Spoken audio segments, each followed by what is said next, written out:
It's springtime, and you know what that means. Mushrooms and ramps. Ramps are probably my favorite springtime edible plant. I make ramp compound butter out of it. It's good to saute in the skillet with some mushrooms that you find out in the forest, but also you can dry it and save it for later and make ramp salt out of it, all kinds of things. It's a great plant to know and a great plant to eat.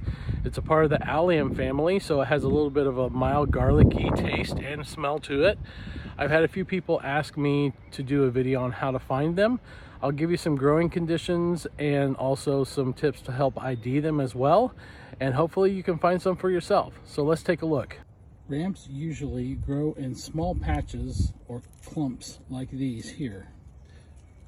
Both lily of the valley and ramps have long, slender leaves that are pointed at the end.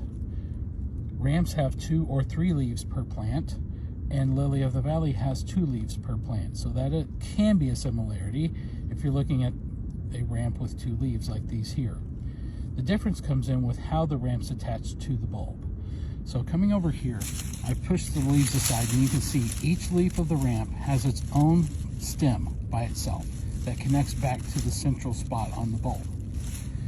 However, this is not lily of the valley, but it's a good illustration. It happens to be right next to me.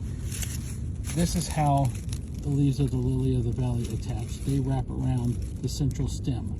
So there is no stem on each particular leaf. The next way to tell them apart is by smell. Because ramps are in the allium family with garlic and onion, they have a lovely aromatic smell that smells like garlic. So if you pinch a piece of the leaf off, give it a smell, you'll get that lovely garlic smell. Allium trichokum is the Latin binomial.